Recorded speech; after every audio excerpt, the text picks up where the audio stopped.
Quiero que abran sus Biblias al libro de Colosenses. El libro de Colosenses, no vamos a ubicarnos, esa no va a ser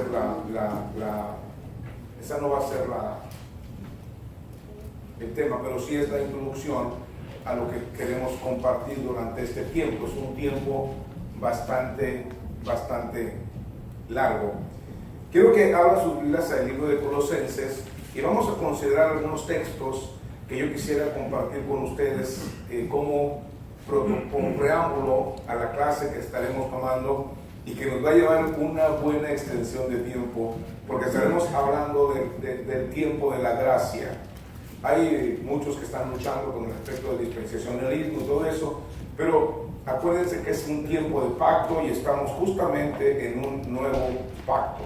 Quiero que vean Colosenses capítulo 1. Vayan conmigo al verso 10 y vayan conmigo en este libro, porque vamos a ver algunos textos en los primeros 2 capítulos. Solamente para entender esto. ¿Dónde inició la dispensación de la ley? ¿Alguien recuerda?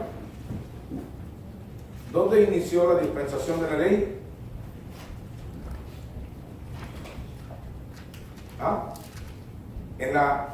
En el éxodo de Egipto.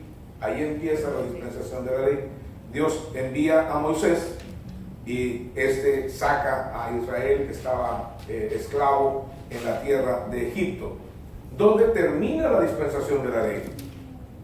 Con Cristo. Con la muerte y crucifixión, por crucifixión de nuestro Señor Jesucristo. Él murió por nuestros pecados, Él derramó su sangre y Él cumplió perfectamente la ley.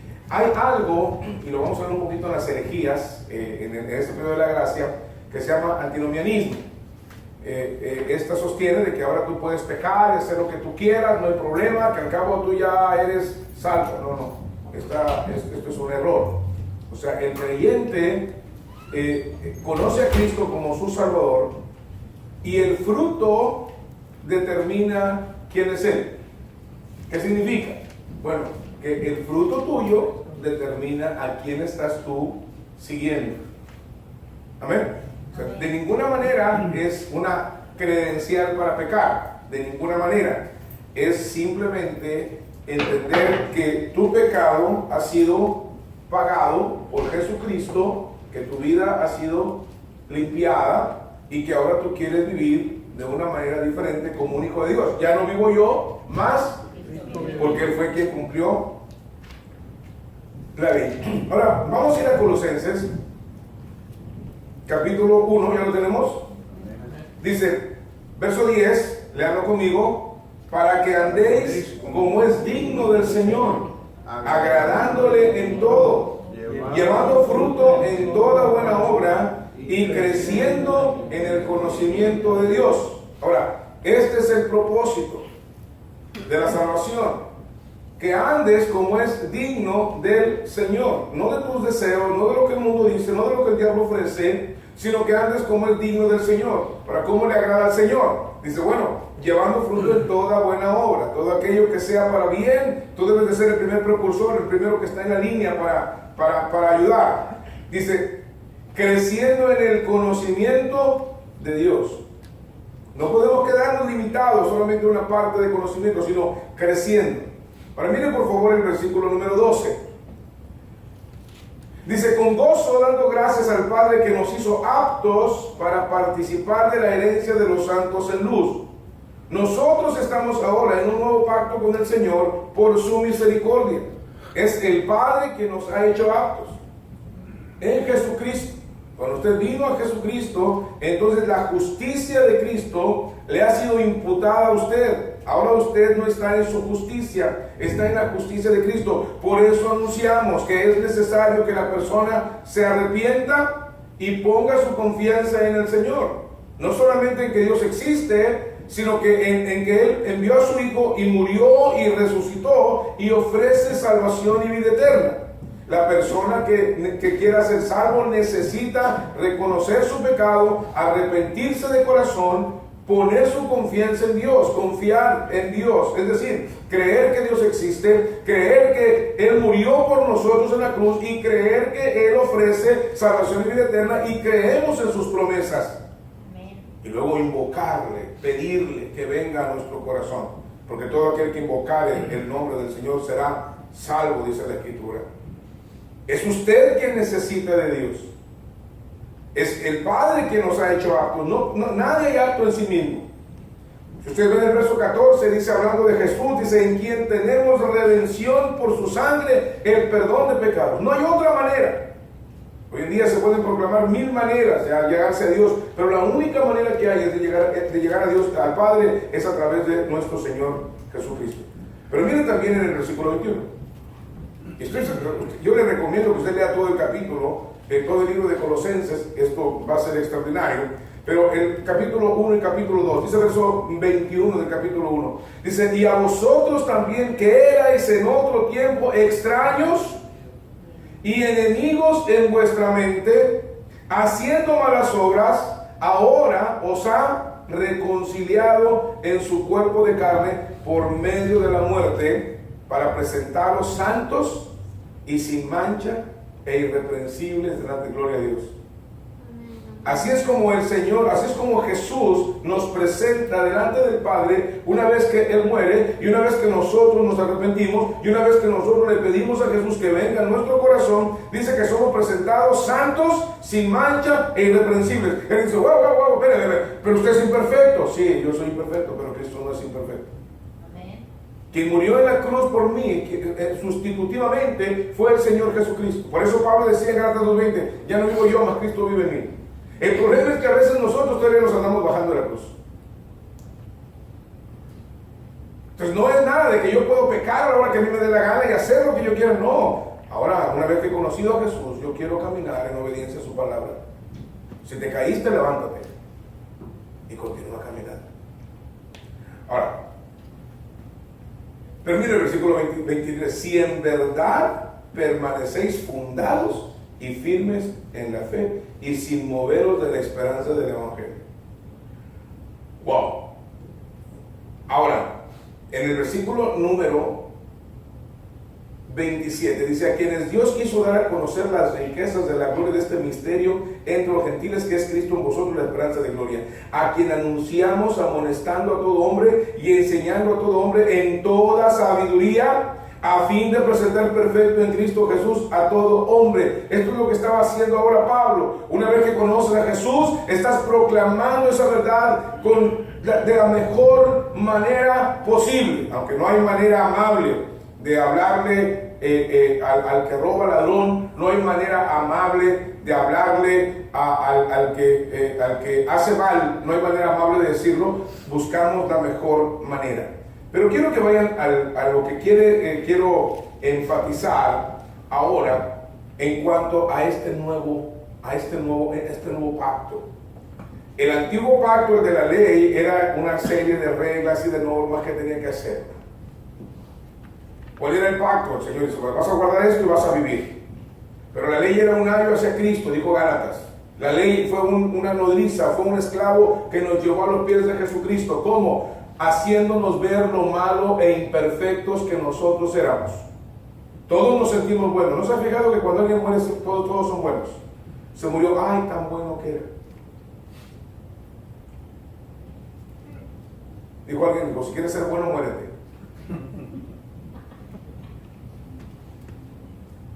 Pero la realidad de la Escritura es otra. No hay justo, no hay justo ni uno. Por cuanto todos pecaron y están destituidos de la gloria de Dios. O sea, la Biblia es clara, enfática, directa. Pero mire, una vez que tú conoces a Jesús, tú debes caminar con Jesús. Ahora, la pregunta es, ¿cómo camino con Dios? Hoy en día hay tutti frutti. Religiones nacen cada día, cada momento.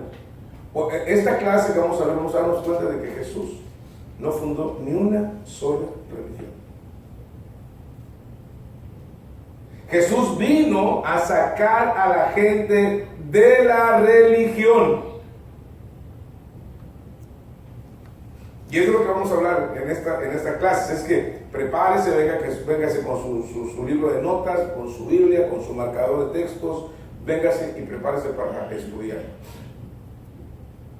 Mira lo que dice el versículo número 8 del capítulo 2 de Colosenses.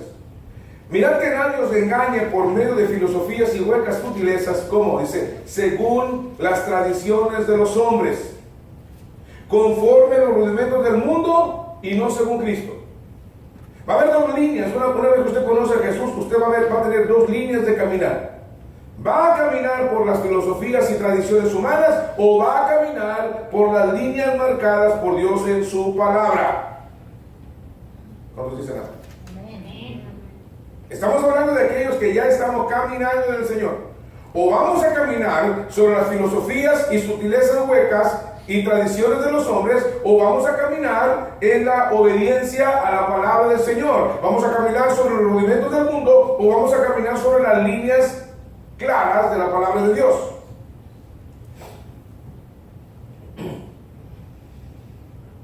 En el versículo 10 dice Pablo, y vosotros estáis completos en él, que es la cabeza de todo principado y potestad. Mire el versículo número 13.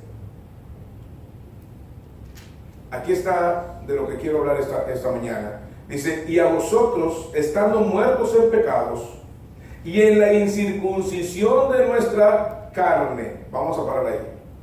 El antiguo pacto marcaba que usted tenía que hacer ciertos rituales, tenía que vivir de cierta manera ritual.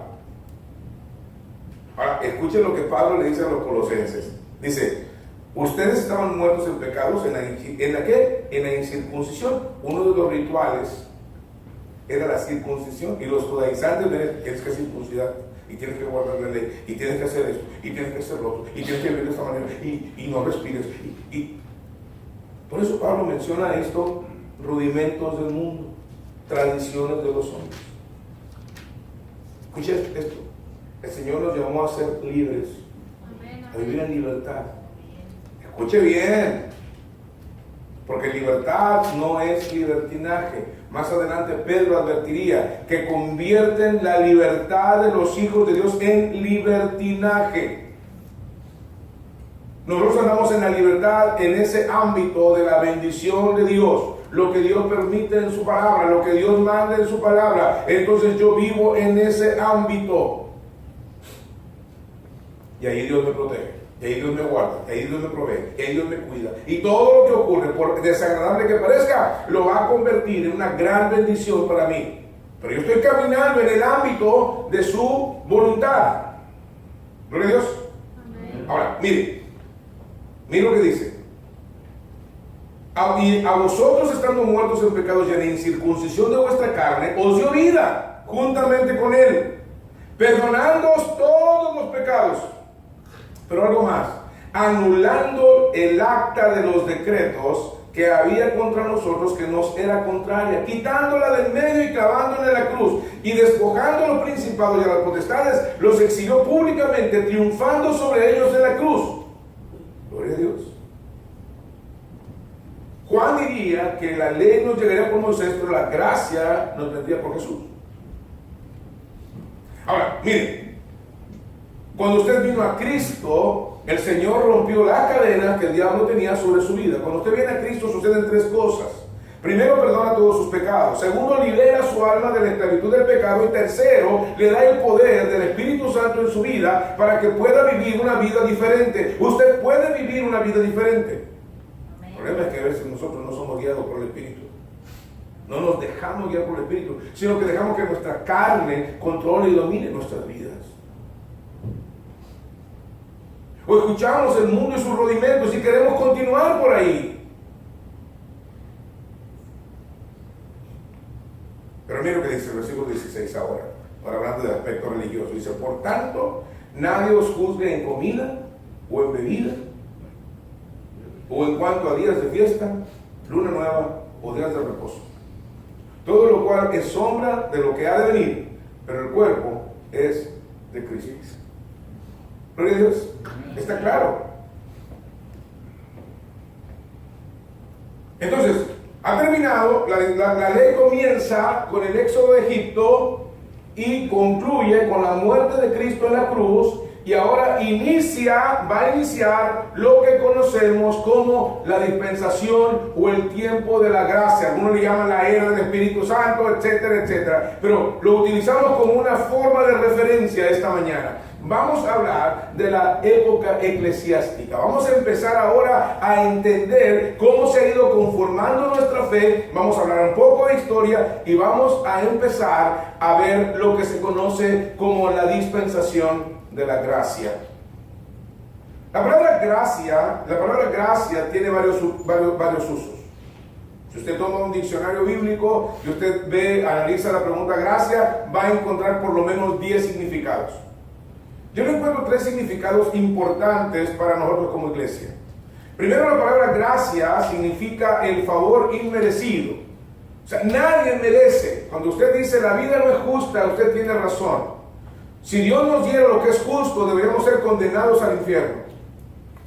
Eso es lo justo. Eso es lo que merecemos. Amén.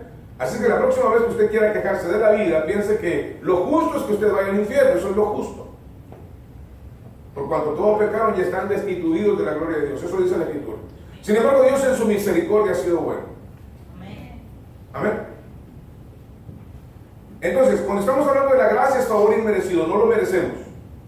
El segundo uso que se hace de la palabra gracia es habla de empatía. Cuando yo estoy empático contigo, dice, Él te va a dar gracia delante de los hombres. Cuando tú puedes tener simpatía por mí. Cuando yo puedo caerte bien. No se ha ido, mira, tiene mucha gracia, carisma. Y la tercera es poder. Poder.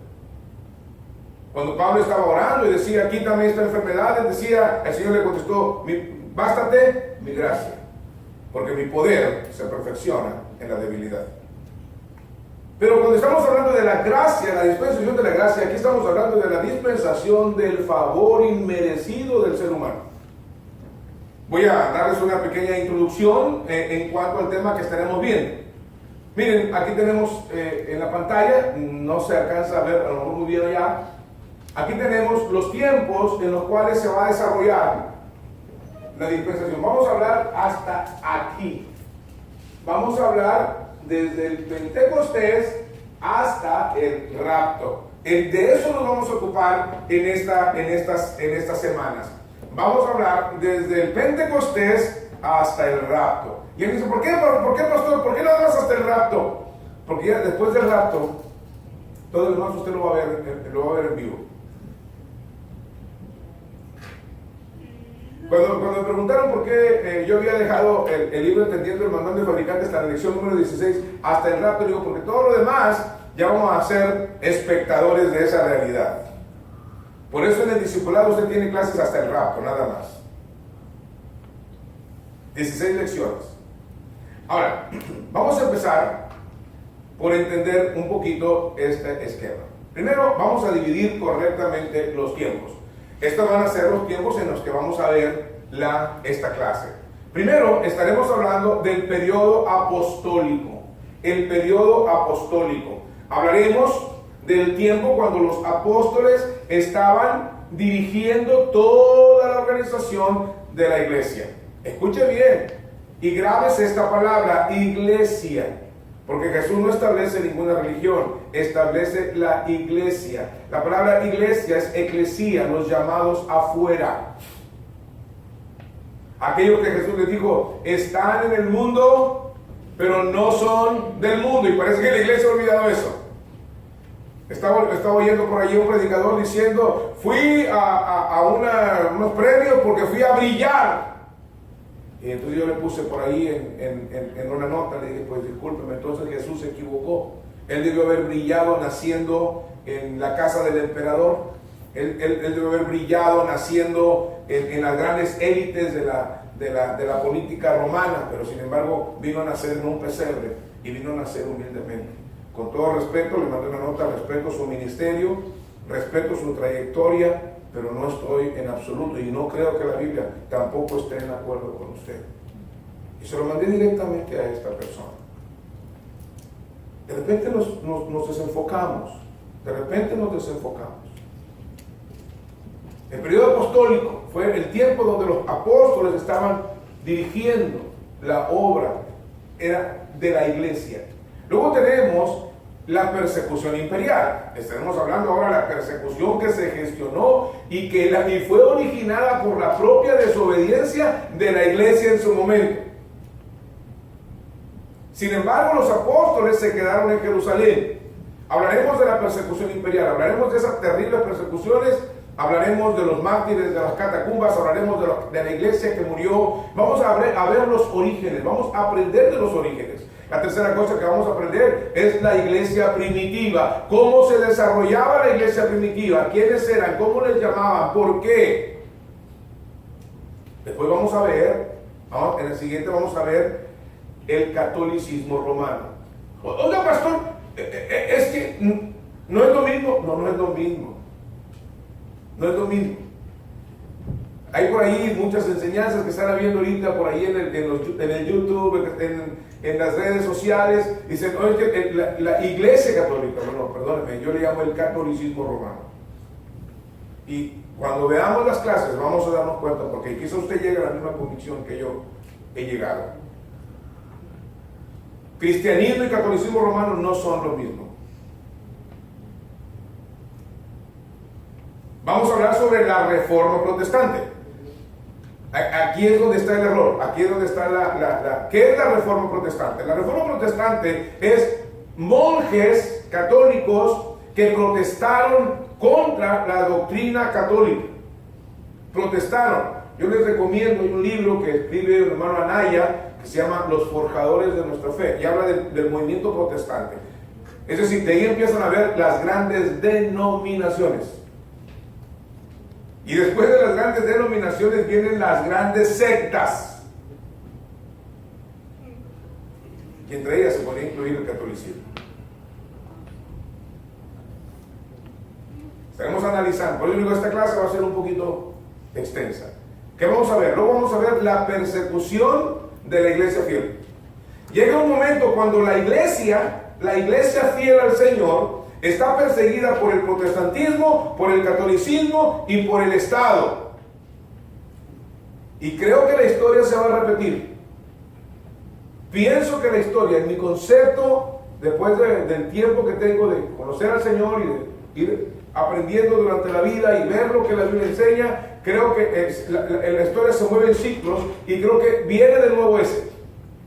Estamos ahorita en un movimiento extraordinario que se llama movimiento ecuménico.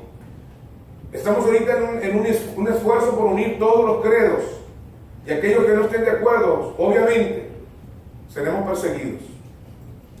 Así es que si usted está por ahí entre azul y buenas noches como cristiano, empiece a aparejar, empiece a ordenar su vida, porque vienen tiempos difíciles para la iglesia de Cristo, para la iglesia del Señor. Antes del rapto vienen tiempos difíciles, y vienen porque es necesario depurar la iglesia. Vienen tiempos difíciles. Así hubo persecución. Después de la reforma protestante hubo persecución de la iglesia fiel. Hubo personas que salieron y se hicieron buscando al Señor con todo el corazón. Esa es la historia, por ejemplo, de Estados Unidos, que ellos vienen buscando un lugar donde adorar al Señor. Y que ahora se olvidaron del Señor, por cierto. Luego vamos a estar hablando de lo que es el evangelismo y obras misioneras a nivel mundial. Vamos a ver cómo ha estado impactando, cómo empezó a crecer el evangelio, cómo llegó hasta nosotros. Luego vamos a estar hablando de la corrupción doctrinal. Vamos a hablar de las fuentes de donde vienen la gran mayoría de las contradicciones doctrinarias. Estaremos hablando, por ejemplo, del arrianismo, que surge en una de las herejías después del protestantismo. El arrianismo, estaremos hablando del apolinarismo, estaremos hablando, usted dice, ¿y eso qué es, pastor? El arrianismo, los testigos de Jehová. Estaremos hablando también de cómo se forma el adventismo del séptimo día, estaremos hablando después de cómo se forma el mormonismo, etc. Estaremos hablando de eso, pero estaremos hablando de la corrupción doctrinal. Luego estaremos hablando de la apostasía de la iglesia. Vamos a hacer un análisis, cómo estamos caminando nosotros como iglesia, más que estar analizando las otras iglesias, es cómo estamos analizando, cómo estamos viviendo nosotros la vida cristiana. Y finalmente estaremos hablando de lo que hoy está en un apogeo extraordinario, lo que es la religión ecuménica. ¿Qué es el ecumenismo? No importa qué crees, tú crees en Dios, no importa, vamos a unirnos y en el nombre del amor vamos a unirnos juntos. Nomás les digo esto, para el catolicismo los creyentes originalmente eran herejes que debían morir quemados en la hoguera. Después de otro de los concilios, ahora fueron los hermanos separados. Y ahora ya somos casi hermanos. ¿Cómo se ha ido generando esta situación? La religión ecuménica. Hoy vemos al líder del catolicismo unirse con los musulmanes, unirse con judíos, unirse aquí, unirse allá, en el intento de ser una religión mundial. Acuérdense que esto es parte del proceso del reloj profético de Dios. Y finalmente estaremos hablando del rapto, porque el rapto justamente es la culminación de la dispensación de la gracia. Ok, ¿qué les parece? Estamos hablando le estoy dando el índice de las materias que estaremos viendo durante este periodo de tiempo. ¿Les parece interesante? Amén. Yo sé que por usted quiere que empiece de atrás para adelante, ¿verdad? Porque todos queremos la profecía primero. ¿Cómo va? ¿Qué va a ocurrir? ¿Quién va a ser? ¿A qué hora? ¿Cuándo? ¿Cómo? ¿Dónde? ¿Y por qué?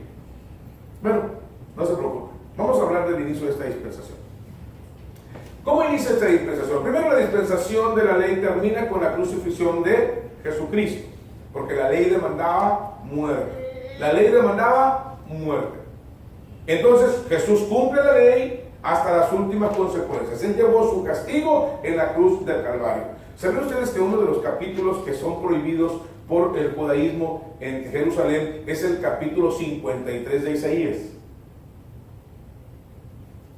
Si usted quiere testificarle y compartirle a un judío, usted debe conocer a cabalidad Gálatas y el Isaías 53. Usted debe especializarse en esos pasajes para poder ayudar a una persona a venir a los pies de Jesús.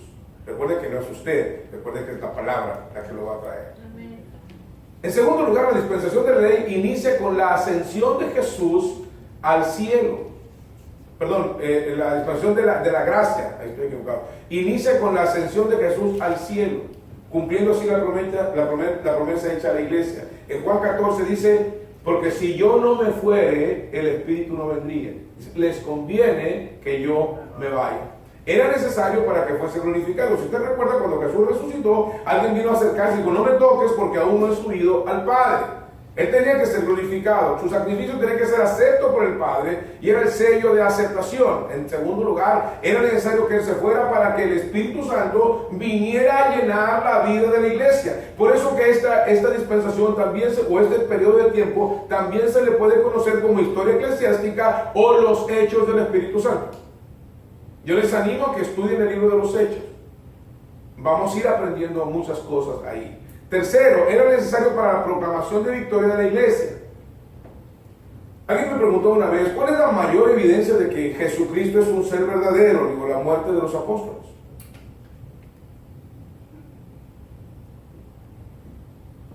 Y alguien me dijo, ¿pueden morir por una mentira? Digo, sí, hay personas que pueden morir por una mentira, siempre y cuando no sepan que están engañados. Pero yo no conozco a alguien que muera por una mentira sabiendo que está engañado. Los apóstoles murieron sabiendo que Jesús había resucitado y porque lo habían visto. Amén. Ahora, ustedes tardan mucho, hermano. Ahora, vamos a hablar de los primeros años del cristianismo. Tiene un error ahí en el inicio de la dispensación, es la dispensación de la gracia, ¿ok? Vamos a hablar de los primeros años del cristianismo. Vamos a enfocarnos en esto esta mañana. Y vamos a ver si nos parecemos. Y aquí va a ser un trabajo de cada uno en lo personal. La razón por la cual la iglesia tuvo un efecto devastador contra la mundanalidad y contra el pecado en su tiempo era porque reunía ciertas características. Vamos a hablar de los primeros años del cristianismo. Primero, Mateo 16, 18. Jesús establece la iglesia. La iglesia. Algunos muy pomposamente llaman el cuerpo místico de Cristo. No, la iglesia, yo le digo el brazo armado de Jesús. La iglesia es el cuerpo de Cristo. Jesús no la llama de ninguna manera. Jesús la llama la iglesia. Eclesía, los llamados afuera. Aquellos que estaban en el mundo. Recuerda que en los tiempos de Jesús había muchas filosofías que intentaban llevar a la gente a Dios. Estaban, por ejemplo, los epicúreos. ¿Sí? Ellos decían que a través del conocimiento se llegaba al conocimiento de la deidad. Estaban los estoicos, que decían que a través del sufrimiento se tenía que conocer a Dios.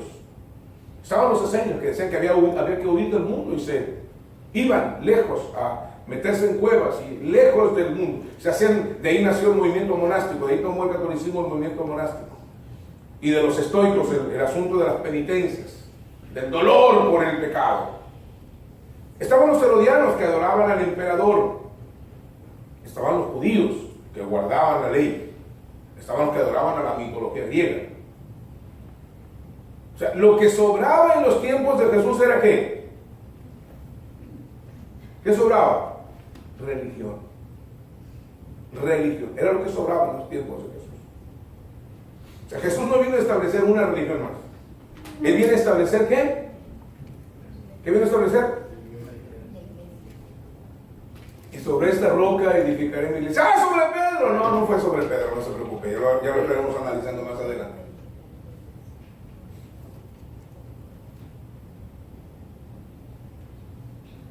Entonces no fue fundada sobre Pedro, no fue fundada sobre Pedro. Si usted examina, mire, y aquellos que tienen esa duda, lean las epístolas de Pedro, primera y segunda de Pedro, véanla. Y Pedro dice, porque ninguno puede poner otro fundamento, Pablo también lo dice. O sea, la principal piedra del ángulo, dice Pedro, es Jesucristo. Pablo dice, nadie puede poner otro fundamento que el que está puesto, el cual es Jesucristo. Punto. Entonces, la iglesia no está fundada sobre un hombre, está fundada sobre Jesucristo. Él es el fundamento, Él es la piedra del ángulo, la principal piedra del ángulo. Y encima de ella dice, somos edificados como piedras vivas. La iglesia se compone de individuos que conocen a Jesús y lo hacen Señor de sus vidas. Eso es la iglesia. ¿Están de acuerdo? Digan amén. Amén. Sí, porque ahora me siento solo. Entonces, imagínense el privilegio que usted tiene. Le está cayendo un poquito el mente. El privilegio que usted tiene. Usted es la iglesia de Cristo. Amén. Usted es el pueblo de Dios. Dios se manifiesta a través de su vida. No que usted es Dios, porque hay por ahí, no, todos somos dioses, no. Dios se manifiesta a través de su vida. Jesús estableció la iglesia. Jesús resucita y confirma su resurrección.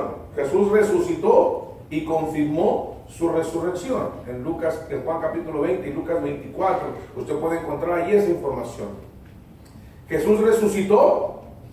Los ángeles le informan a las mujeres, los ángeles se informan a los apóstoles, y luego dice que se aparece, el libro de Hechos aparece como 500 personas después.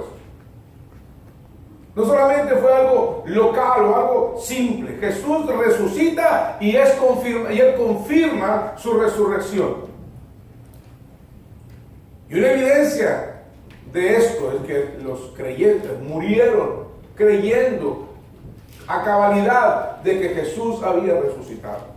Tercero, Jesús antes de irse les da autoridad, como dirían alguien por acá, los empodera, les da autoridad. En Mateo capítulo 28 dijo, toda potestad me es dada en el cielo y en la tierra. Por tanto, dice, id y hacer discípulos. Id y hacer discípulos. Es uno de los graves problemas que tenemos en la actualidad, es que la iglesia en nuestro tiempo no está haciendo discípulos, solamente está proclamando el evangelio y un evangelio a medias, porque no predica arrepentimiento.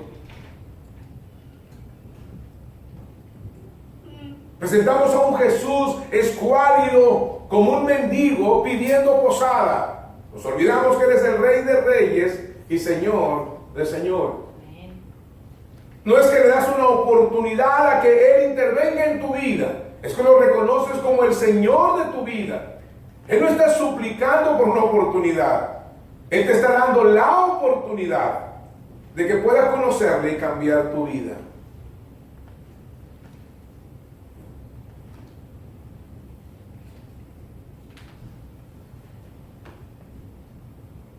Amén. Y Jesús le da esa autoridad a la iglesia. De toda potestad me es dada en el cielo y en la tierra. Por tanto, ir y hacer discípulos a todas las naciones, enseñándoles que guarden todas las cosas que os he mandado. Ese es su trabajo. Amén. Ese es el trabajo de la iglesia.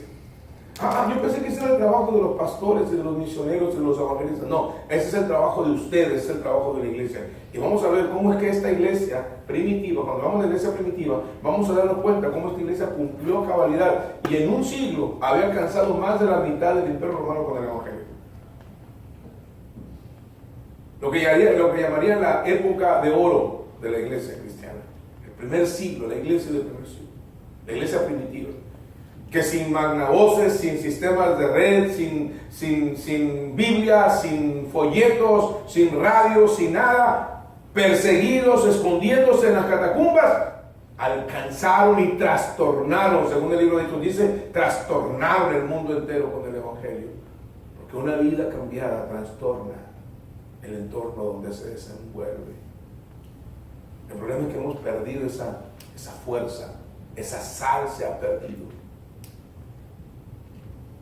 por nuestros errores, y hablo como pastor, por errores de nosotros los pastores, por errores de la iglesia. La sal se ha hecho insípida y ahora el mundo se burla y hace escarnio de ello.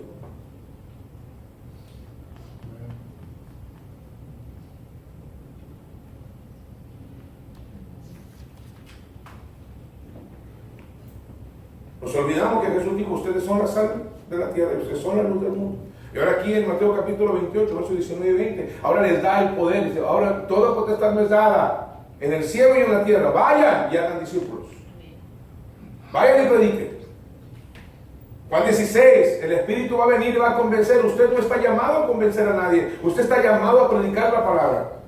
Su vida va a ser el gancho, el anzuelo. Dice la palabra convencer, viene del griego elecco, es tomar de afuera, ver desde afuera. La gente va a ver y va a decir: yo quiero eso que tiene ese hombre, yo quiero eso que tiene esa mujer, yo quiero eso que tiene esa familia, yo quiero eso que da paz, que da cambio, que da vida eterna, yo quiero eso. Amén, amén. ¿Cómo es que puedo tenerlo? Pero a veces no lo estamos reflejando nosotros en nuestra vida diaria.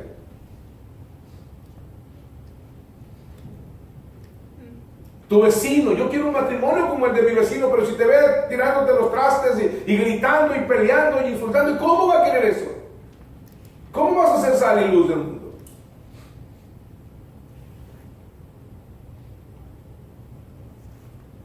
Amén. Jesús dio poder a la iglesia. Número 4, Jesús le da órdenes precisas. Él les dijo: váyanse a Jerusalén. Una vez que yo resucite, váyanse a Jerusalén. Váyanse a Jerusalén y esperen ahí el poder de Dios. Quiero que vayan conmigo a Lucas capítulo 24. Lucas capítulo 24. Lucas capítulo 24.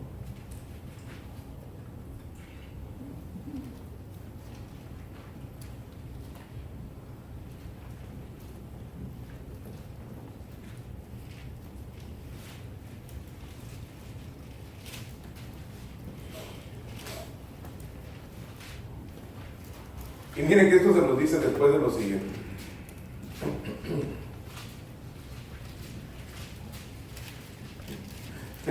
Me gusta este pasaje porque es hasta un poco chusco. Perdónenme mi referencia, pero me parece algo gracioso. En el versículo 36, ¿lo tiene? Dice: mientras ellos aún hablaban de estas cosas, ellos estaban ahí hablando de lo que había pasado en el camino de Maús. Dice: mientras ellos hablaban de estas cosas, Jesús se puso en medio de ellos y les dijo: pasa a vosotros. Oiga, yo también brincaría de susto. Está usted en una habitación con las puertas cerradas, donde hay una obvia persecución. Hace unos días acababan de crucificar a Jesús. Había había una revolución en la sociedad, todos hablaban de eso seguramente, y seguramente los soldados romanos estaban tocando las puertas para buscar a los seguidores de Jesús, y de repente, ¡pum!, se les aparece en medio Jesús. Dice el versículo número 36, mientras ellos hablaban de estas cosas, Jesús se puso en medio de ellos y les dijo, pasa a vosotros. Qué manera tan especial de decir, pasa a vosotros. ¿Usted qué hubiera hecho?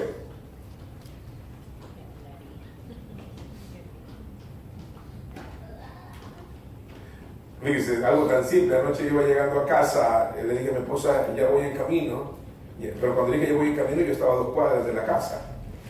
Entonces, yo llego, estaciono el coche, voy bajando, voy sacando mi llave para abrir la puerta de la casa, y de repente abro la puerta de la puerta, ¡ah! Es mi esposa. Dice, pero si acabo de hablar contigo, le digo, si es que te iba a salir afuera a esperarte afuera, digo, y de repente abrí la puerta y te vi. Y digo, está bien que estoy tan feo, pero no es para tanto, ¿verdad?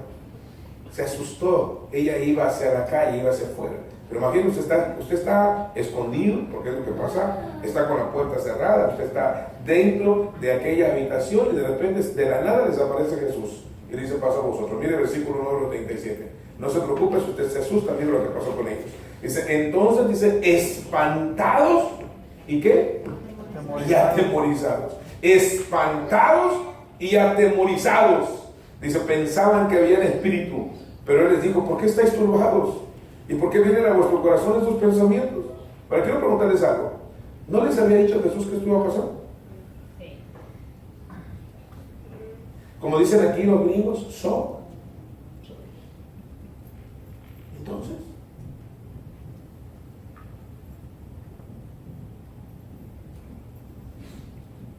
a veces la iglesia pasa por estos lapsus, ¿no?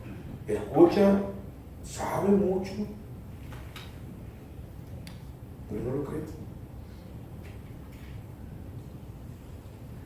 Un ateísmo práctico le llamo yo. ¿Sí? Decimos que creemos en Dios, pero no es cierto. Usted escucha y no cree. Por eso no practica, por eso no obedece. Solo oye y lo ve como una religión. Ya aprendió algo esta mañana. Jesús no estableció ninguna religión.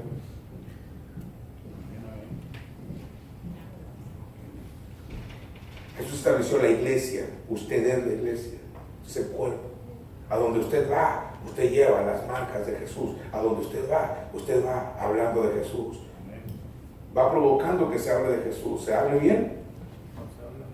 Se habla mal. Y a veces es más mal, ¿verdad?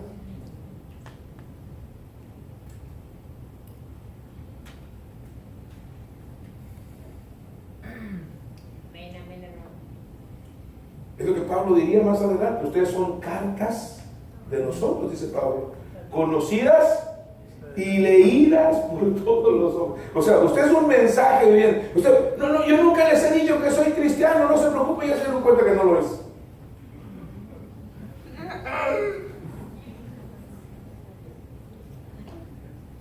Porque a veces somos cristianos anónimos, ¿no es cierto? Somos como Nicodemo y como el otro, ¿cómo se llamaba?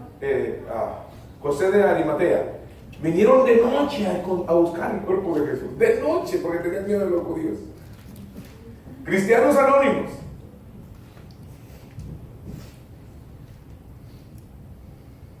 Usted no puede.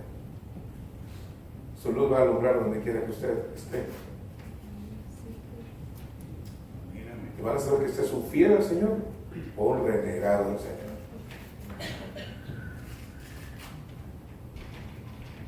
¿Se acuerdan de Pedro? ¿Se acuerdan de Pedro? ¿Tú eres uno de ellos? No soy ninguno de ellos. Sí, te vimos con ellos. No, te equivocaste. Hablas como que no, mira, no. Es que no hablo como ellos. ¿Tú eres? No soy de ellos. Estaba ronco la época. Y si entonces Pedro se acordó que Jesús le dijo antes que el gallo cante.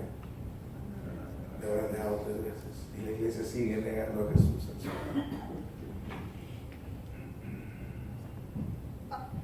Jesús por eso les dijo, váyanse a Jerusalén. Vamos a ver, miren, ¿por qué razón? Verso 39. porque están turbados, verso 38, porque están turbados y vienen a nuestros corazones sus pensamientos, verso 39, mirad mis manos y mis pies, que yo mismo soy, palpen y vean, porque un espíritu no tiene carne ni huesos, como veis que yo tengo. Cuando alguien viene y me dice, ay, no, es que el cuerpo de Jesús se convirtió en gases, digo, lea la Biblia, váyase a estudiar la Biblia. Cuando se presentó a los discípulos pudieron tocarlo y les dijo, vean que yo soy, y no soy un espíritu, no soy un holograma. De ese tipo no había, pero yo tenía poder para hacer eso. Pero tóquenme y pálpenme. Es más, no solamente se lo muestro, no solamente toquen, denme un pescado para comérmelo. Y entonces se comió el pescado y cayó en el suelo. No, había un sistema digestivo que se lo comió. Cuando alguien me pregunta qué cuerpo llevaremos en el cielo, digo, el mismo que Jesús tuvo después de resucitar. El mismo, un cuerpo semejante. Empieza a decir, pastor, y nos vamos a conocer y el que me debe lo voy a poder cobrar. No. Allá será algo nuevo. Cóbrele ahorita. Y diciendo esto, les mostró las manos y los pies, y como todavía ellos de gozo no lo creían y estaban maravillados, les dijo, ¿tiene algo de comer? Entonces le dieron parte de un pez asado y un panal de miel, y él lo tomó y comió delante de ellos. Bien, gloria a Dios. El cuerpo de Jesús no se convirtió en gases, ni era un espíritu, ni era un holograma, era real. Él resucitó de los muertos y se presentó a los apóstoles y se presentó a los discípulos. Y luego se presentó por lo menos a 500 hermanos, dice el libro de los Hechos. Dice versículo 44, dice verso 43, y él tomó y comió delante de ellos y les dijo, estas son palabras que os hablé estando con vosotros, que era necesario que se cumpliese todo lo que está escrito de mí. ¿Dónde? Verso número 44. A ver, no lo están siguiendo.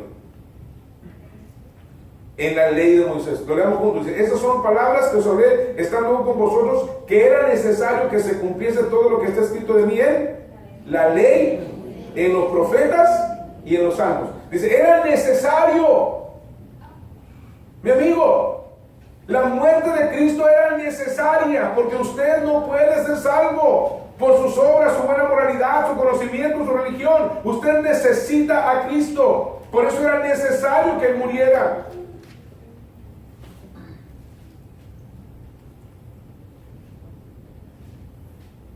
Versículo 47, note, y que se predicase en su nombre, ¿qué cosa? El arrepentimiento. Yo le pregunto algo, ¿no está escuchando el arrepentimiento en las predicaciones que vemos? En las diferentes predicaciones, en los diferentes medios, estamos oyendo lo que es el arrepentimiento, estamos hablando del arrepentimiento. Antiguamente había estudios específicos acerca del arrepentimiento, había un librito que se daba de folleto, decía el arrepentimiento según Dios.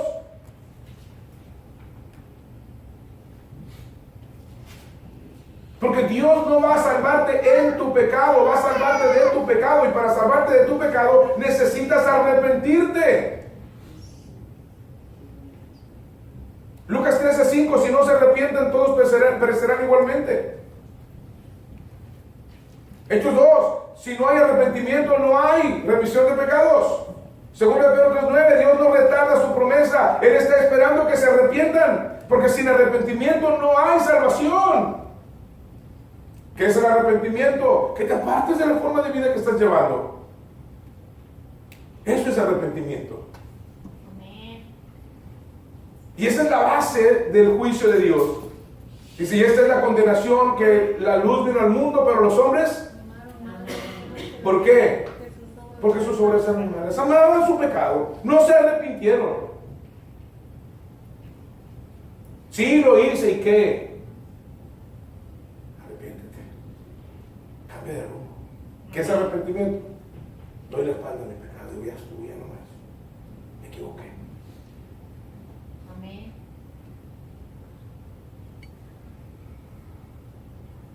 Eso es arrepentimiento.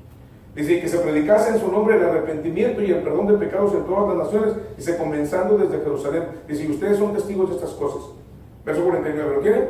Amén. He aquí, yo enviaré la promesa de mi Padre sobre vosotros, pero quédense ustedes en la ciudad de Jerusalén hasta que sean investidos de poder desde lo alto. Les dio órdenes precisas. Espérense, todavía no están listos.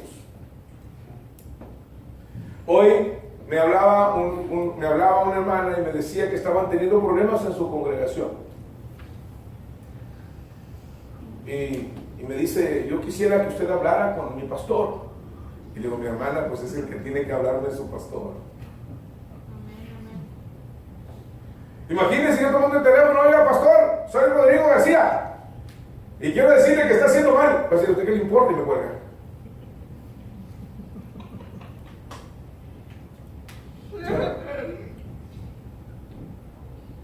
Si es un hombre de Dios, quizás me dirá, bueno, ¿por qué está diciendo que estoy haciendo mal? Y entonces podemos tomar un café y platicar y ver cuáles son las problemáticas. Y le pregunto, bueno, ¿cómo es que ustedes pusieron ese pastor? Pues es que no había más. ¿Cómo que no había más? Pues era el que más sabía. Como que el más sabía. Eso no significa nada. En el reino de los ciegos, el tuerto es rey. La Biblia dice claramente, no un neófito, no sé que se envanezca y caiga en el crédito del diablo.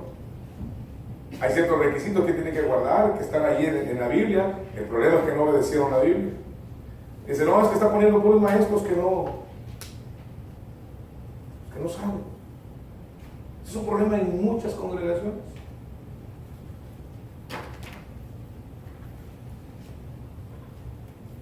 Hay reglas que sean, primero, que sean hijos de Dios, que sean creyentes, que se hayan arrepentido y hayan puesto su fe en el Señor. Segundo, que sean bautizados. Tercero, que tengan una vida de testimonio en la iglesia. Cuarto, que tengan el don de la enseñanza. Quinto, que sean probados. Esos 5 aspectos son ineludibles, tienen que estar marcados porque están en la Biblia. No los escribimos nosotros, ahí están en la Biblia. Si el día de mañana yo me muero, tengo que irme y usted tiene que elegir un pastor, claro que si yo me voy a dejarles a alguien ya listo.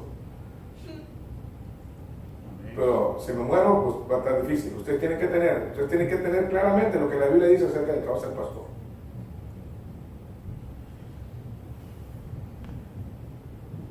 Amén. Y no se preocupe, no pienso morirme rápido. Pero le voy a dar un poquito más de lata. Yo sé que el Señor me va a dejar un poquito más de tiempo. Mi esposa está orando porque me dé tiempo para poder pagar la casa, así que nos quedan como 30 años.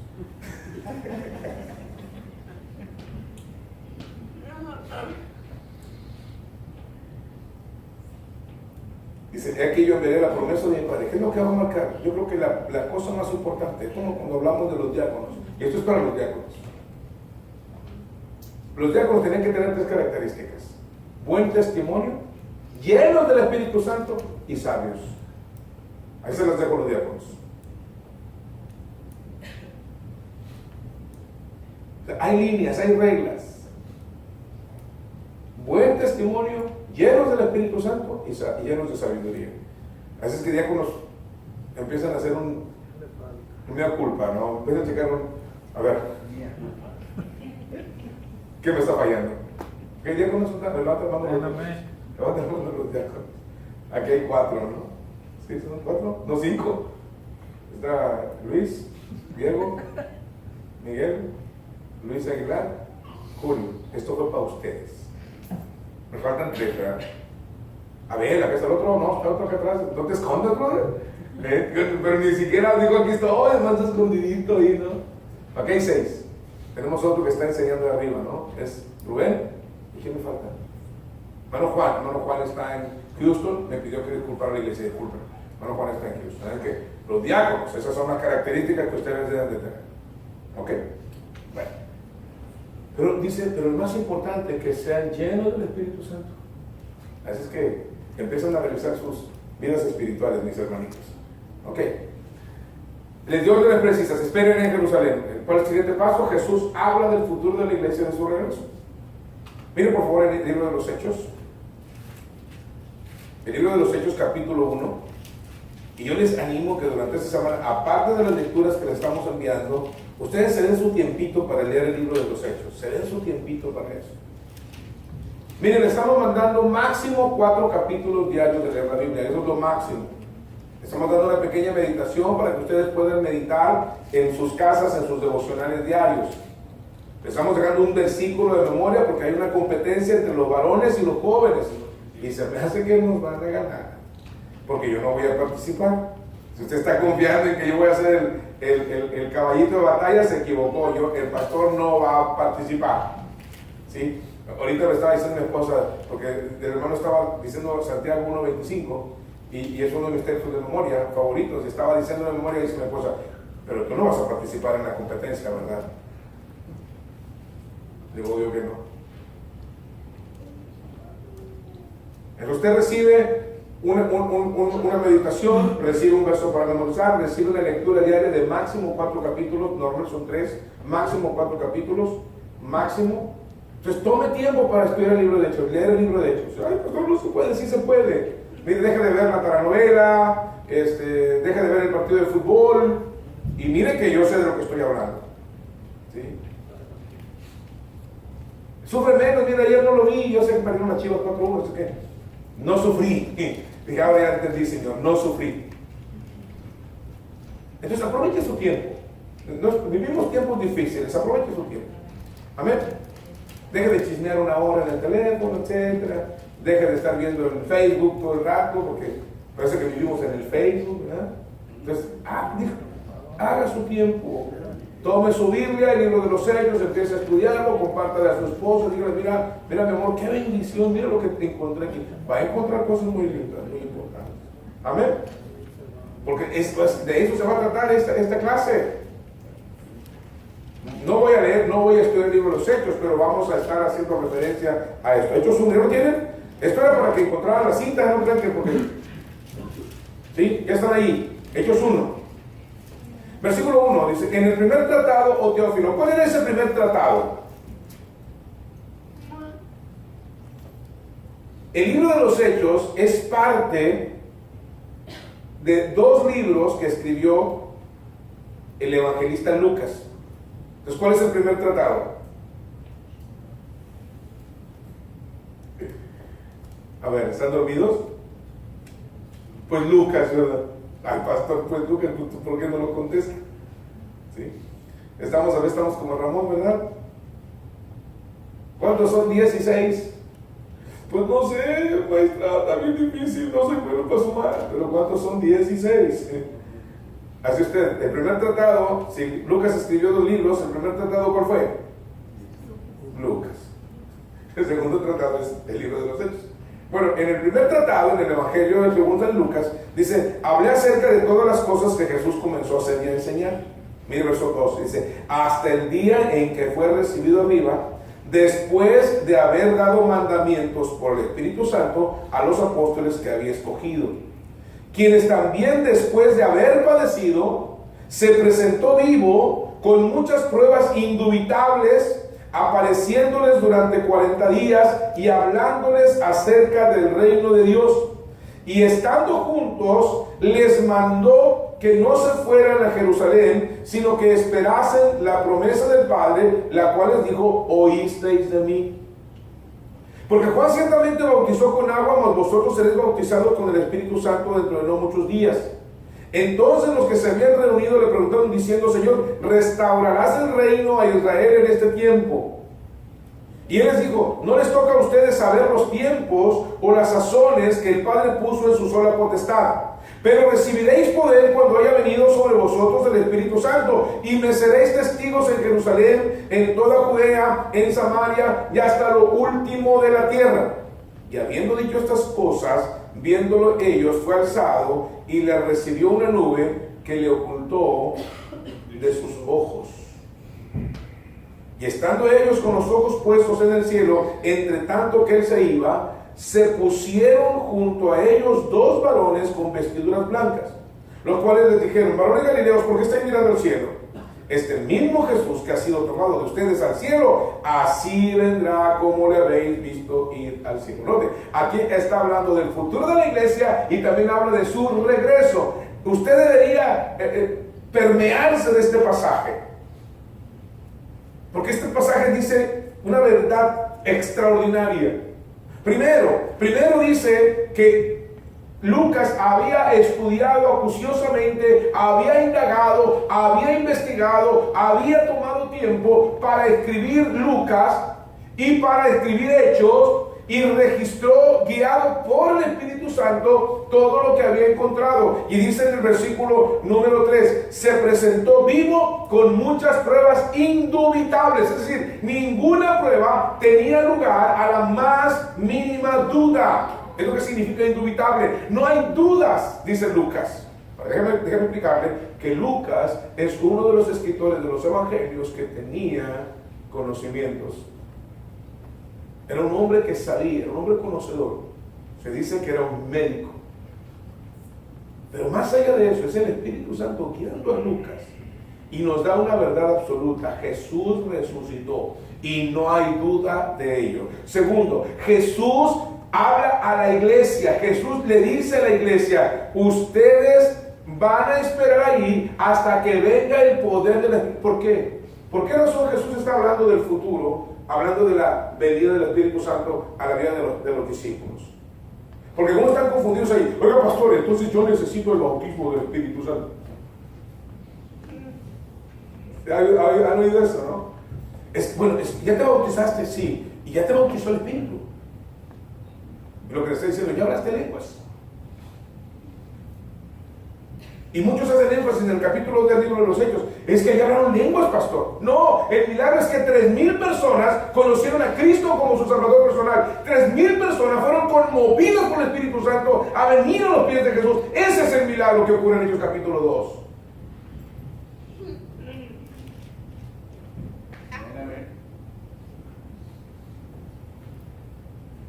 Porque usted puede estar hablando en lenguas, y lo digo con todo respeto, usted puede estar hablando en lenguas, caerse, levantarse y seguir su vida de pecado. Eso no es la llenura del Espíritu Santo. Usted quiere saber cuál es la llenura del Espíritu Santo, vea el libro de los Efesios y vea cómo una persona llena del Espíritu Santo es caracterizada por su forma como habla, por su forma como piensa, por un corazón agradecido. Es una persona que es reflejada por su trato con su familia, cómo trata a su esposa, cómo trata a sus hijos, cómo trata a sus empleados, cómo trata a sus patrones. Una persona que refleja a Jesús, es una persona llena del Espíritu Santo. Porque el fruto del Espíritu Santo, dice Gálatas, es amor, gozo, paz, paciencia, benignidad, bondad, fe, mansedumbre, templanza. Esa es la llenura del Espíritu Santo.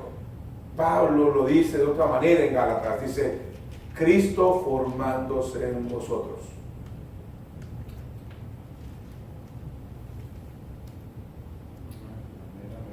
Amén.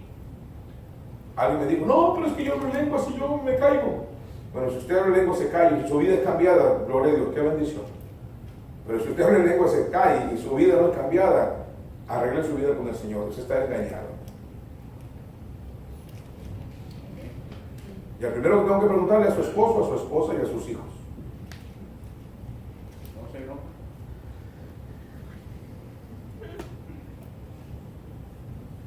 Ay, caray. Ya vimos que necesitamos la llenura del Espíritu, ¿verdad? Amén. ¿Y sabe cómo viene la llenura del Espíritu? Confiese su pecado, arrepiéntase y dígale al Señor, llena mi vida. Toma control, porque el problema es esto, pensamos que la llenura viene de afuera. No, la llenura es la cesión de derechos de mi voluntad al Espíritu Santo para obedecer. No lo contrito, no lo apago. Lo que Él me dice lo hago. Lo que Él me mueve lo hago. Es una persona llena del Espíritu. Lo hemos llenado de misticismo.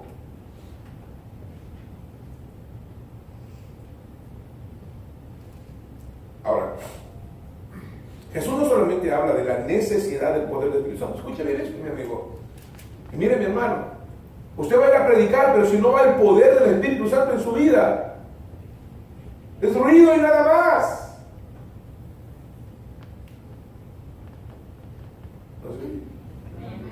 ¿Por qué? Porque es el Espíritu Santo el que convence. Ha habido ocasiones que aquí en la congregación estamos predicando un mensaje que no tiene nada que ver con el perdido y de repente alguien le dice, pastor, yo me quiero entregar a Cristo. Ya ha ocurrido aquí varias veces. Pastor, yo quiero entregarme a Cristo. Amén. Y dices tú, Dios, gracias, porque es tu Espíritu Santo el que está haciendo la obra. Amén. Amén.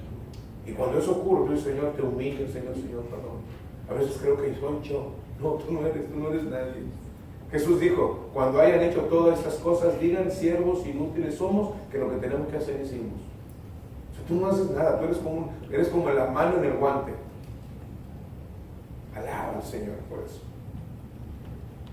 Por eso Jesús les dijo, no, espérense. Si ustedes mismos necesitan ahorita ser ajustados, ¿se asustaron cuando me vieron llegar? Estaban pensando que no me iba a levantar. Pensaban que miraba un espíritu, pensaban que estaban viendo una visión. Ustedes necesitan el poder del espíritu. Necesitan que esos defectos de carácter sean llenados por el poder del espíritu.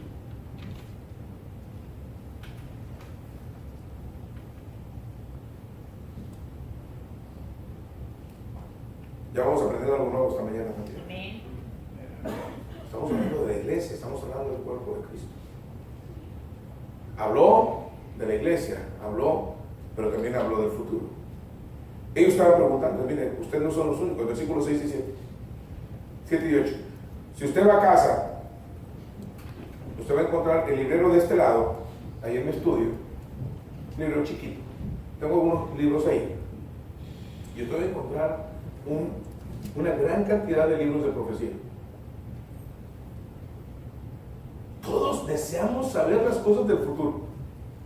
Ahorita anda el rum que anda ahorita es que el 23 de septiembre va a ocurrir algo. Ya andan todos asustados. Y si viene el rapto, y si viene el Señor, y si ocurre, y si el anticristo, y si para acá, y si para allá. Yo los veo y digo, Señor, ten misericordia de ellos.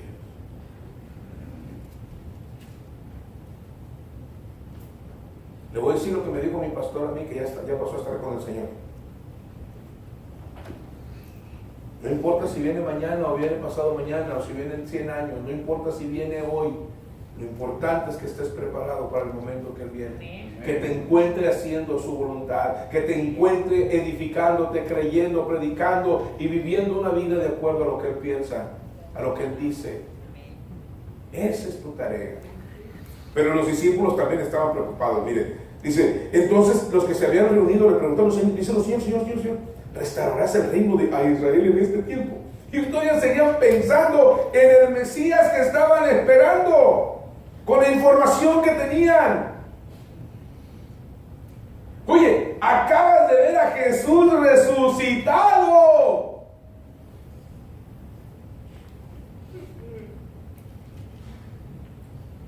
Eso me da esperanza a mí.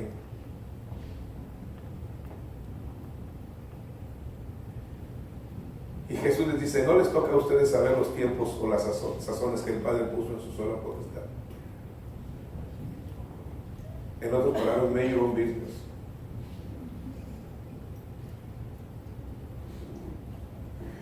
Tú debes ocuparte de hacer lo que sabes que debes hacer.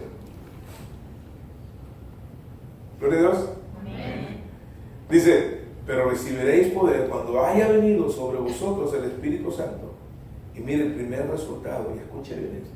Dice, y me seréis testigos. Esta es la primera evidencia de una persona llena del Espíritu Santo.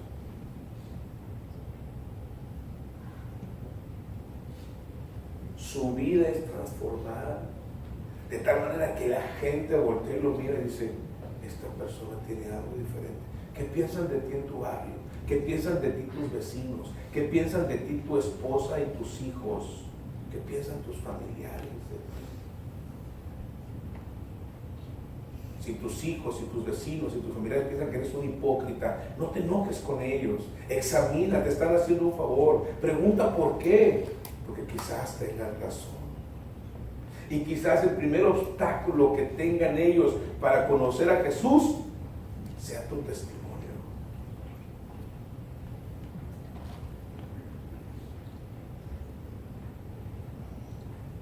Amén. Amén. Gloria a Dios. Aleluya.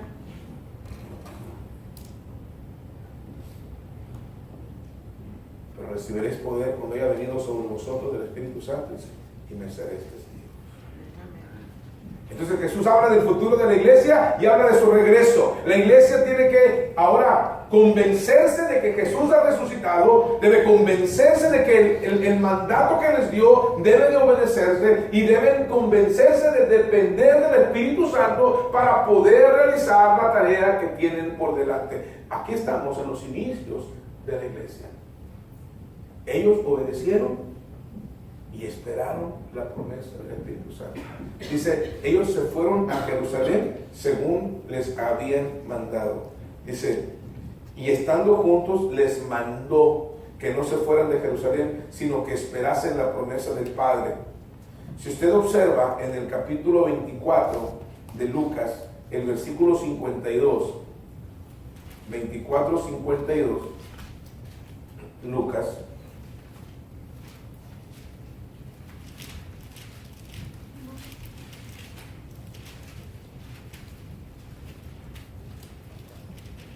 dice, ellos después de haberlo adorado, volvieron a Jerusalén con gran gozo y estando siempre en el templo alabando y bendiciendo a Dios.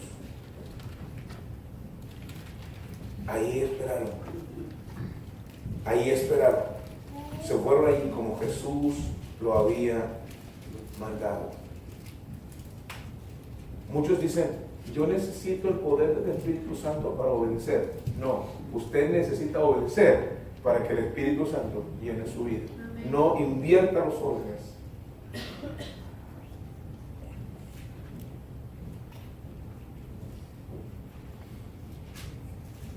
Yo escuché a alguien predicar decir los 3 principios de Mateo capítulo 25, hablando de los talentos, la parábola de los talentos. Antes de gobernar, sirve. Sé fiel en lo poco para que aspires a lo mucho. Paga antes de disfrutar. Tenemos invertido los órdenes. Queremos que Dios nos use, pero no queremos sujetarnos a Él.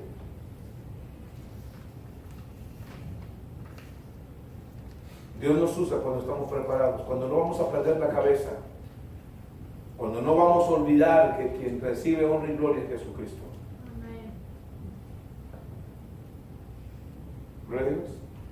Una persona llena del Espíritu Santo. Primeramente obedece y espera y hace la voluntad de Dios.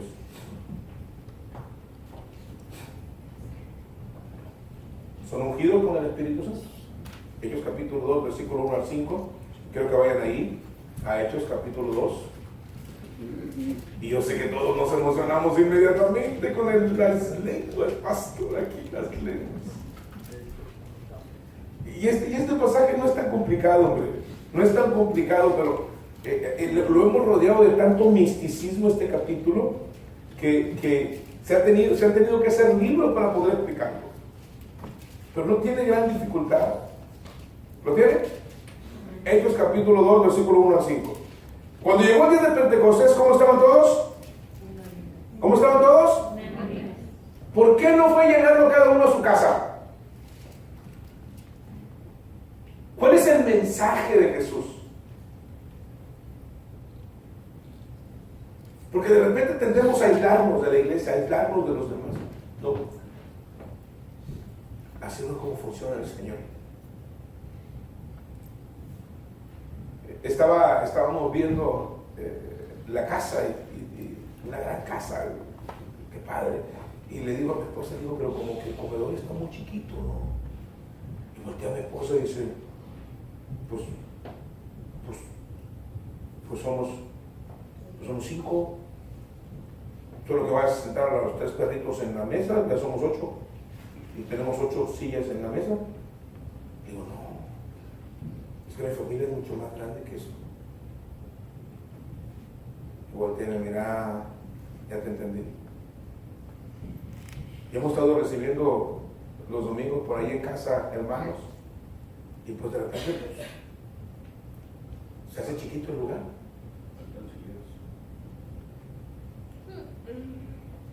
Sí, ¿verdad? A ver, ahí la espero para mandarles por allá. No me tiren porque luego lo van llorando, ¿eh? ¿Sí?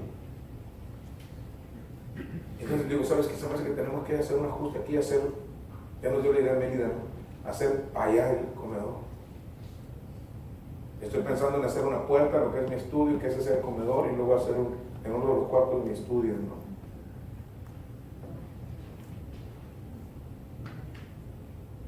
Y usted dice, bueno, pastor, ¿por qué está diciendo eso? Porque donde viene la bendición, hermanos.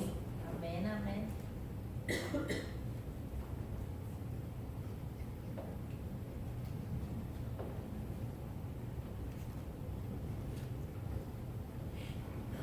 ¿Cómo estaban? Cuando fueron llenos del Espíritu. ¿Cómo estaban? ¿Qué es eso? Juntos en el... Escucha esto, porque no entendemos esto. Ponga atención, ponga atención, ponga atención, ponga atención. Esto si se lo pierde, el diablo quiere que se lo pierda. Estaban unánimes, no solamente estaban juntos en el mismo espacio, en el mismo lugar, sino que tenían la misma intención del corazón. Eso es unánime. Es posible que aquí estemos juntos, pero no estamos unánimes. Estamos en la misma dirección. Yo tengo que voltear y ver a todos mis hermanos y decir, yo puedo sentarme con cada uno de ellos y tomar un café sin ningún problema y amarlos. Amén, amén. Y entonces el Espíritu Santo va a llenar mi vida.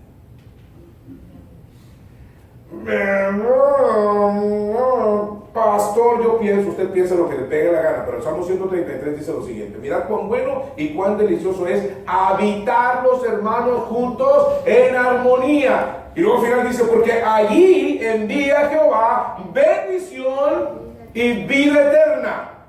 Y si usted observa al inicio de la iglesia, y vamos a verlo la próxima semana, encontramos, dice, y el Señor añadía a la iglesia los que habían de ser salvos. ¿Cuándo? Cuando la iglesia, Jesús había dicho, en esto conocerán todos que sois mis discípulos, si tuviereis amor los unos para con los otros. Amén, amén. Y sabe una cosa, ahí estaba Mateo y ahí estaba Simón el celote. Y Mateo y el Simón el celote habían jugado en equipos contrarios. Mateo había trabajado para cobrar los impuestos para el gobierno romano, y el celote había estado combatiendo contra el imperio romano. Imagínate, los dos conocen a Jesús, los dos son parte de los apóstoles y están viendo, y cada vez yo me pregunto qué pensaba Simón el celote cuando miraba a Mateo, y qué pensaba Mateo cuando miraba a Simón el celote. ¿Te has puesto a pensar en eso? La iglesia estaba unida, unánime. Ahí estaba. Ahí estaba. Dice, y el Espíritu Santo vino y los llenó. Mire, capítulo número 2. O sea, todos estamos viendo siempre, hablaron lenguas, pastor. ¿Cuándo empezamos a hablar lenguas? Pues empieza a hablar inglés para comenzar, hombre.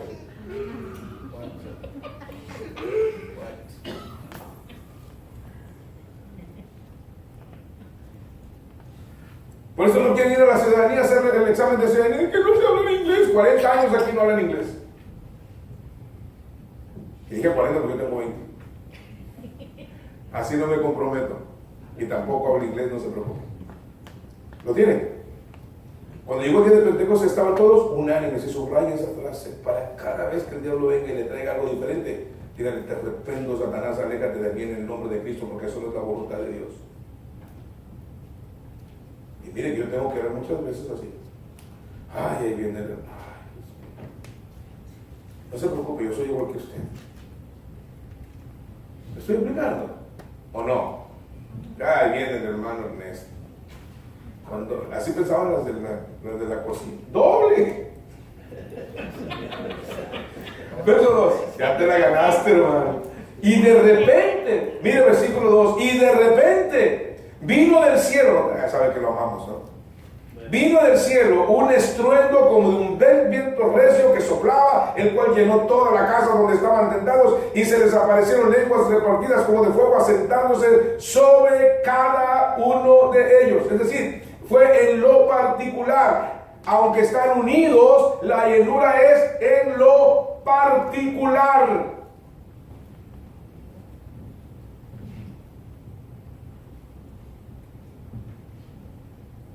Y fueron todos llenos del Espíritu Santo, dice, y comenzaron a hablar en otras lenguas. Y me gusta esto, según el Espíritu les daba que hablase. Ninguno de ellos estaba pidiendo hablar lenguas, ninguno de ellos estaba pidiendo algo especial. Ellos están ahí y el Espíritu Santo les da que hablen. Dice, wow, qué bendición. Sí, pero atiende lo que está pasando aquí. Y lo digo con todo respeto a aquellos que hablan de las lenguas. Lo digo con todo respeto. Yo no soy enemigo de este tipo de cosas. Yo no soy enemigo de eso. Pero la verdad es la verdad. Si usted observa un poquito en el versículo número 7, versículo 6, perdón, dice, vamos a ver desde el versículo 5. Dice, moraban entonces en Jerusalén judíos, varones piadosos, note esto, de todas las naciones bajo el cielo. Primero, la palabra lenguas que se utiliza aquí es la palabra glosa. La palabra glosa significa idioma. Hay otra palabra que se habla de lengua, es la palabra dialectos, pero utiliza la palabra glosa. Y a esto se le llama glosolalia, que significa hablar en otras lenguas. La palabra laleo es hablar inteligentemente. Entonces, es un lenguaje que tiene una razón de ser. Y el contexto así nos lo enseña. Mire, y estaban confusos porque cada uno les oía hablar ¿en qué?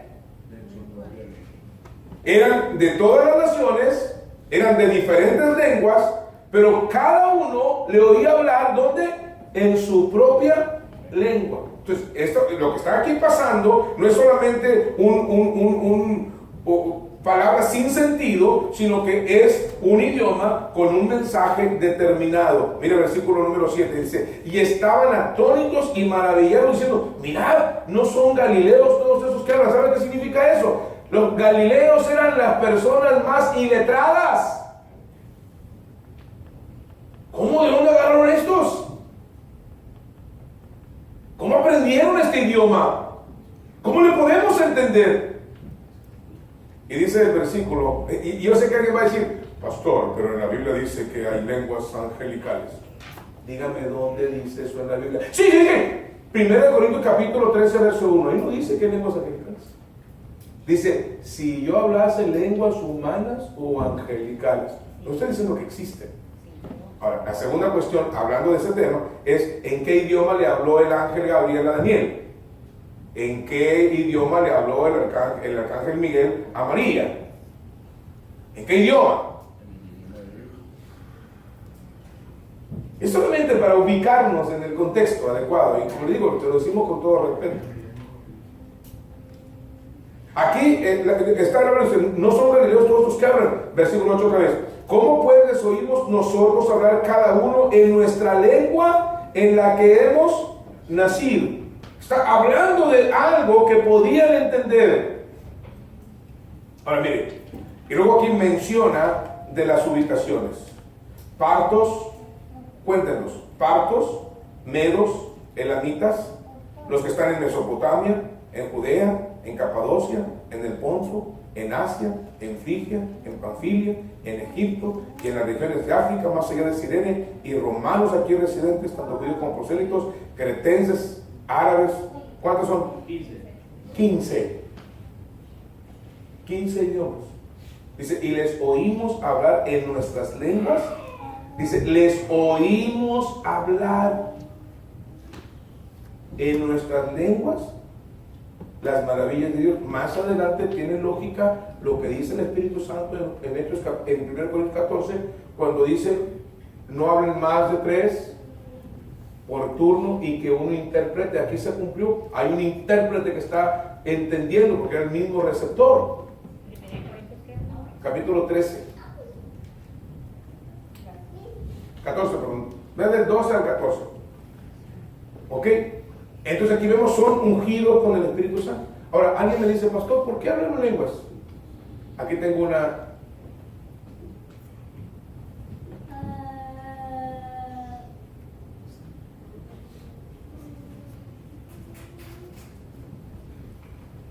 ¿Ver eso en rojo? ¿Te cansan a leerlo? Qué bueno, porque yo no. Estas serían las credenciales para otros que creyesen, para que pudieran ser aceptados. Recuerden, hasta este momento la iglesia es de naturaleza. ¿De qué nacionalidad es la iglesia en ese momento?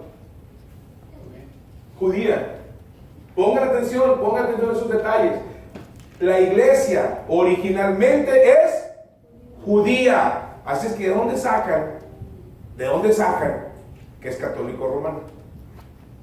La iglesia originalmente es judía.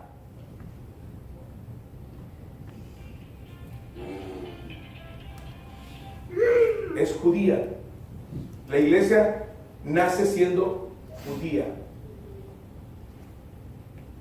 Pero el Señor hace algo aquí, hace un paréntesis especial, porque los judíos no querían a los samaritanos ni a los gentiles. ¿Se acuerda cuando está Pedro en su casa y el Señor le manda una visión? Y él dice, ¿por qué le mandó una visión? Porque no había Biblia, tenían nada más la Torah y la Mishnah, nada más tenían eso. Pero ahora les manda una visión. ¿Y qué le puso en esa visión? ¿Alguien recuerda? A ver, ¿quién recuerda la visión de Pedro en Hechos, en el libro de los Hechos, capítulo 9 y 10? Le puso un lienzo, ¿con qué? Con todo tipo de animales. Aquellos que no conocen un poco acerca de los judíos no pueden comer ritualmente, según la Torah, no podían comer ciertos animales. No podían comer animales que tuvieran la pezuña hendida, por ejemplo. No podían comer cerdo, no podían comer liebre, no podían comer camarones, no podían comer catán, no podían comer esos animales. Entonces el Señor le pone, si usted no es judío, no se preocupe, usted cheque, no hay problema. Okay. Le pone todos los animales ahí y le dice, mata y come, sí, porque ya vi que acá le echó, ándale, ya ves, sí. I catch you. Sí. Entonces le pone todos los animales y le dice, mata y come. ¿Y qué le dice Pedro? No, Señor, yo nunca he comido nada impuro. No llames impuro lo que yo ya he purificado. Come. Ahora, ¿cuál era la enseñanza? La enseñanza no tiene que ver con la comida, porque luego nos vamos por ese lado. La enseñanza es que momentos después tocarían su puerta y venían unos de Jope que habían sido enviados por un centurión romano llamado Cornelio. Y el Señor le dice, mira, allá abajo te están esperando. El Espíritu Santo dice, allá abajo te están esperando 2 personas, vete con ellos. Y él va caminando y todavía va caminando como que voy con el centurión, voy a un lugar romano, voy a ir, vaya conmigo, vaya, porque está bien interesante esta historia. El libro de los Hechos, capítulo 9.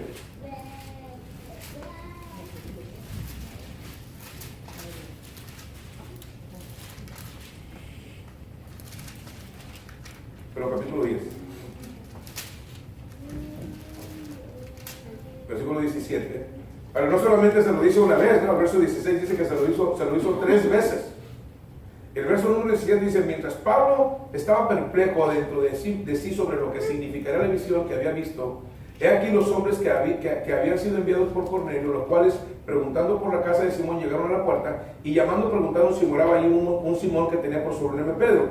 Y mientras Pedro pensaba en la visión, le dijo el Espíritu, he aquí 3 hombres te buscan. Levántate pues y desciende, y no dudes de ir con ellos, porque yo los he enviado. Qué lindo es el Señor. Entonces Pedro, descendiendo a donde estaban los hombres que fueron enviados por Cornelio, le dijo, he aquí yo soy el que buscáis, ¿cuál es la causa por la que habéis venido? Ellos dijeron, Cornelio, el centurión varón justo y temeroso de Dios, y que tiene buen testimonio en toda la nación de los judíos, ha recibido la instrucción de un santo ángel de hacerte venir a su casa para oír tus palabras. Entonces, haciéndoles entrar, los hospedó, y al día siguiente, levantándose, se fue con ellos, y le acompañaron algunos de los hermanos de Jope. Al otro día entraron en Cesarea, y Cornelio los estaba esperando, habiendo convocado a quién. Mire, ¿usted quiere hablar del evangelio? ¿Usted quiere que su familia se convierta? ¿O quiere que sus amigos hagan un estudio ahí en su casa?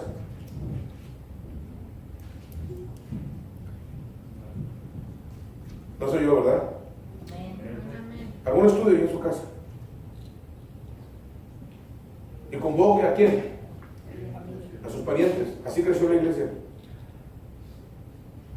Ay, pastor, pero ¿quién lo va a llevar al campo, pastor? No soy omnipresente, les puedo asegurar que no soy omnipresente. Sí, porque a veces piensan que el pastor es omnipresente.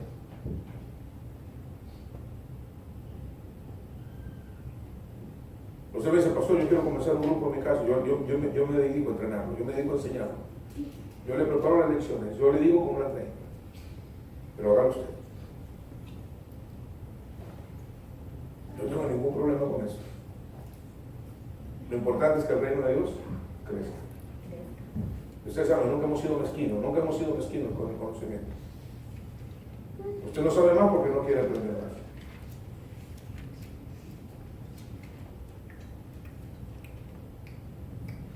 ¿Cómo estaban? Parientes y amigos más íntimos. Víctor Castillo se convirtió en un grupo así. Un hermano hizo una tamalada, invitó a toda su familia y sus amigos, 13 personas conocieron a Cristo como salvo persona.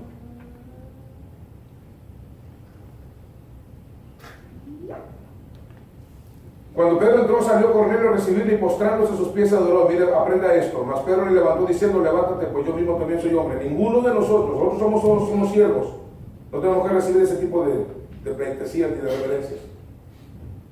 Vamos a reverenciar a Dios. Vamos a darle honra a Dios. Usted y yo somos dos pecadores que hemos sido limpiados por la sangre de Cristo y juntos adoramos al mismo Dios. Así es que olvídese de dar reverencias. Y hablando con él entró y halló a muchos que se habían reunido. Miren, pongan atención al mensaje de Pedro. Y les dijo, vosotros sabéis cuán abominable es para un varón judío juntarse o acercarse a un extranjero. Pero a mí me ha mostrado Dios, como a través del lienzo, que a ningún hombre llame común o inmundo. Por lo cual el ser llamado viene sin replicar. Así que pregunto, ¿por qué causa me había hecho venir? Y dice que le predica el Evangelio, le comparte el Evangelio, versículo 34. Dice, entonces Pedro abriendo la boca dijo, en verdad comprendo que Dios no hace acepción de personas, sino que de toda nación se agrada del que le teme y hace justicia. Y les predica el Evangelio.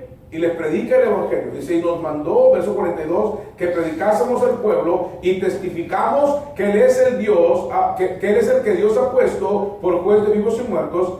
De este dan testimonio todos los profetas, que todos los que en Él creyeren recibirán perdón de pecados en su nombre. Dice, mientras aún hablaba Pedro estas palabras, el Espíritu Santo cayó sobre todos los que oían el discurso, y los fieles de la circuncisión que habían venido con Pedro se quedaron atónitos de que también sobre los gentiles se derramase el don del Espíritu Santo. Es la razón por la cual se da esta manifestación. Era por razón no solamente era por razón de la iglesia. Los judíos tendrían que aceptar que también los gentiles estaban en el combo, también estaban en el pacto con Dios. Podríamos decir que este es el primer gentil que conoce a Cristo y tenía que ser aceptado por la iglesia. Más adelante, en el concilio de Jerusalén, el único concilio de la iglesia cristiana que hay en la Biblia, porque el primer concilio que haría el catolicismo sería en el 325 después de Cristo. Es cuando nace el catolicismo, en el 303, pero en el 325 hace su primer concilio. Entonces, el primer concilio de la iglesia cristiana es en Jerusalén, y ahí utilizarían este argumento. Ellos recibieron el Espíritu igual que nosotros. Pero miren por favor algo más. Ahí tengo otra cita que dejé antes, en el capítulo 8, versículo 14, 8:14. Aquí tenemos a los samaritanos. Quiero explicar un poquito de los samaritanos. Los samaritanos no solamente era un aspecto para dar ¿cómo le llaman esto? Cuando determinamos quién vive en una ciudad, ¿cómo le llaman esto? ¿Vale? Para decir, ahí los cuento. No, pero ¿cómo le llamamos? Los de México son mexicanos, los chinos son de China, los Bueno, a ver, me ayúdame. ¿Cómo le llaman eso? Bueno, eso. Ok, los samaritanos no solamente eran de Samaria, sino que el origen real de los samaritanos era una mezcla de judíos con gentiles. Y entonces los judíos no querían a los samaritanos, porque ellos habían mezclado su adoración a Dios con su adoración a ídolos. Entonces ellos eran ceremonialmente impuros, no se podían relacionar con ellos. Entonces los judíos no aceptaban a los samaritanos porque era una mezcla híbrida, y no aceptaban a los gentiles porque estaban lejos del pacto de Dios. Entonces el Señor está enseñando aquí que la iglesia se establece de judíos, gentiles y de samaritanos. Por eso más adelante dice, ya no hay judío, ya no hay gentil, ya no hay samaritano, ya no hay varón, ya no hay mujer, ya no existe eso. O sea, delante del Señor es el mismo valor, y ahí es donde establece la iglesia. Hechos capítulo 8, versículo número 14, dice, cuando los apóstoles que estaban en Jerusalén oyeron que Samaria había recibido la palabra de Dios, enviaron allá a Pedro y a Juan. Ya nos pasamos del tiempo. Entonces les imponían las manos, ¿y qué? Y recibían el Espíritu Santo. Entonces aquí Dios establece la iglesia. Estamos hablando de los primeros años del cristianismo. Nos quedamos en este punto. Esperamos que esto pueda ayudarnos. Entonces hemos aprendido algunas cosas importantes. Número uno, la iglesia se sustentó en la convicción de que Jesús había resucitado. Número dos, Jesús resucitó y confirmó su muerte antes de partir. Jesús dio lecciones a la iglesia antes de irse y les dio instrucciones de que se quedaran en Jerusalén. Ellos necesitaban el poder del Espíritu Santo. El poder del Espíritu Santo es mucho más que hablar en lenguas, es una vida transformada, cambiada, conformada a la imagen de Jesucristo. Y algo más, cuando nosotros obedecemos, el Señor va a ir uniendo a los que han de ser salvos. La iglesia se conforma de judíos, de gentiles y de samaritanos, de todo tipo de personas. La iglesia nació siendo judía, no romana. Dios lo bendiga. Preguntas.